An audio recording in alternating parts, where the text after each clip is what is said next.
பெரியவா தொடிகளே சரணம். நல்லது நடக்கும், நல்லது மட்டுமே நடக்கும். இன்னைக்கு இந்த பதிவில் நம்ம என்ன பார்க்க போகிறோம் அப்படின்னா, எல்லாருமே சந்தோஷமா ஆனந்தமாக மகிழ்ச்சியாக இருக்கிறதுக்கு என்ன பண்ணணும் அப்படிங்கிறது ரொம்ப எளிமையான வழி. எல்லாருமே செய்யலாம். அதுவும் குறிப்பாக குழந்தைகள் செய்ய வேண்டியதுன்னு வச்சுக்கோங்களேன். பெரியவங்க செய்யக்கூடாதுன்னு இல்லை, பெரியவங்களும் செய்யலாம். ஆனால் எல்லா குழந்தைகளும் வீட்டில் செய்யணும். சரிங்களா?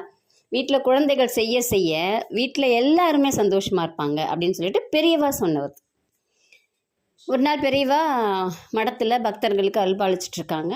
அப்போ ஒரு குடும்பம் வருதுன்னு வச்சுக்கோங்களேன். அம்மா, அப்பா, பசங்க அப்படி வராங்க. அந்த உடனே அப்படியே அவங்களுக்கு என்னென்னா ஒரு சோகமாக இருக்காங்க. அவங்களுக்கு முகத்தில் ஒரு சிரிப்பு, சந்தோஷம் எதுவுமே இல்லை. இப்போ நம்ம ஒரு கோயிலுக்கு போகிறோம்னா நமக்கு ஒரு சந்தோஷம் இருக்கும் இல்லையா? அப்பாடா நம்ம காமாட்சியை பார்த்துட்டோம், ஐயோ நம்ம பெரியவாவை பார்த்துட்டோம், நம்ம பெரியவாட்ட ஆசை வாங்கிட்டோம், அந்த மாதிரி ஒரு சந்தோஷம் இருக்கும் இல்லைங்களா? அந்த மாதிரி எதுவுமே இல்லை. அவங்க வர்றாங்க, ஒரு சோகத்தோடையே நின்றுட்டுருக்காங்க. பெரியவா அவங்கள பார்த்துட்டு கேட்குறாங்க, ஏன் இப்படி சோகமாக வந்திருக்க? போய் காமாட்சியை பார்த்த, அப்புறம் இங்கே வந்திருக்க, என்ன உனக்கு அப்படின்னு சொல்லி கேட்குறாங்க. அவர் சொல்லணும்னு நான் அப்படியே தழுக்குது, கண்ணில் தண்ணி வருது. அப்படியே ஆரம்பிக்கிறதுக்குள்ளே ஒரு குட்டி குழந்தை அவங்க வீட்டில். அந்த குழந்தை என்ன பண்ணுது அப்படின்னா சொல்லுது, தாத்தா எங்கள் தாத்தா தான் சொல்லுது அந்த பிள்ளை, தாத்தா எங்கள் வீட்டில் சந்தோஷமே இல்லை, யாருமே சிரிக்கிறதே இல்லை, எல்லாருமே சிரிக்கிறதே மறந்துட்டாங்க தாத்தா. உடனே அவர் கேட்குறாரு, பெரியவா கேட்குறாரு, ஏன்பா என்னாச்சு அப்படின்னு கேட்குறாங்க. எங்கள் அப்பா பிஸ்னஸ் நல்லா போயிட்டு இருந்துச்சு, திடீர்னு பிஸ்னஸில் லாஸ் வந்துருச்சு. அதனால் எங்கள் எல்லாருக்கிட்டையுமே அப்பா பேசுகிறதே இல்லை, சரியா? ஏன்னா அப்பாவுக்கு பண கஷ்டத்தால் இருக்காங்க. அதனால் அம்மாவும் பேசுகிறதில்ல. அதனால் யாருமே யாரு கூடயும் சரியாக பேசுகிறதில்ல, யாருமே சிரிக்கிறதில்ல. யாரும் சாப்பிடும்போது கூட ஃபஸ்ட்டுலாம் சாப்பிடும்போது எல்லோரும் சந்தோஷமாக மகிழ்ச்சியாக சாப்பிடுவோம், எல்லாத்தையும் ஷேர் பண்ணிக்குவோம். நான் ஸ்கூலில் நடந்தது, ஆஃபீஸில் நடந்தது எல்லாம் மகிழ்ச்சியாக இருப்போம்.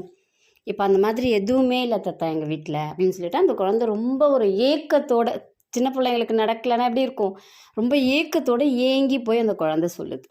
உடனே பெரியவா, இதுக்கெல்லாம் உங்ககிட்ட தான் நான் தீர்வே சொல்ல போகிறேன், நீ செய், உங்கள் வீட்டில் மகிழ்ச்சி அப்படிங்கிறது திரும்பி வந்துடும் அப்படின்னு சொல்லிட்டு பெரியவா சொல்கிறாங்க. நான் சொல்லி கொடுக்குற மந்திரத்தை நீ அப்படியே சொல்கிற, சொல்லுவியோ அப்படின்னு கேட்குறாங்க பெரியவா.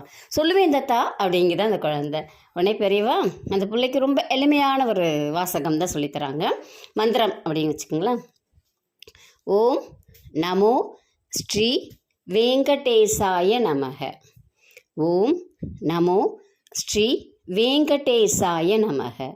ஓம் நமோ ஸ்ரீ வெங்கடேசாய நமக. அவ்வளோதான். இந்த மந்திரத்தை மட்டும் நீ குளிச்சுட்டு எப்போ வேணால் சொல்லு. இத்தனை முறை சொல்லணும், இன்றைக்கி சொல்லணும், நாளைக்கு சொல்லணும், காலையில் சொல்லணும், சாயந்தரம் சொல்லணும் அப்படிங்கிறது இல்லை.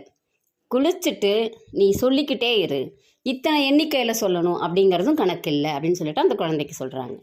பெரியவங்களும் சொல்லலாம், ஆனால் இது குழந்தைங்க சொன்னாங்கன்னா பயங்கர பவர்ஃபுல்லாக இருக்கும். ஏன்னா நாராயணனுக்கு குழந்தைகள் சந்தோஷமாக இருந்தால் அவ்வளோ பிடிக்குமா.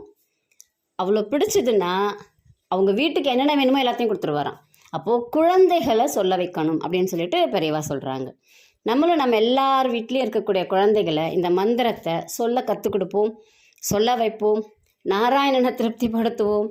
அப்போது ஆட்டோமேட்டிக்காக எல்லார் வீட்லேயுமே சந்தோஷம் அப்படிங்கிறது நிலைத்திருக்கும். ரொம்ப எளிமையான வழி. பெரியவங்களும் சொல்லிக்கிட்டே இருக்கலாம், குழந்தைகளையும் சொல்ல வைங்க. ஒன்றே ஒன்று தான் தேவை, நம்பிக்கையோட. எத்தனை நாள் செய்யணும்னு கேட்காதீங்க, எத்தனை முறை சொல்லணும்னு கேட்காதீங்க. அதை பெரியவா சொல்லியே சொல்கிறாங்க, தினந்தோறும் சொல்லுங்கள், எத்தனை முறை வேணால் சொல்லுங்கள். நீங்கள் நைவேத்தியம் வைக்கணும்னு அவசியம் இல்லை, நீங்கள் படைக்கணும் அப்படிங்கிறது அவசியம் இல்லை.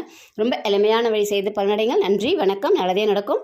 உங்களுக்கு ஜாதகம் பார்க்கணும், மலர் மருத்துவம் கற்றுக்கொள்ளணும் அப்படின்னா இந்த பதிவில் வரக்கூடிய எனக்கு தொடர்பு கொள்ளுங்கள். நல்லதே நடக்கும். நன்றி.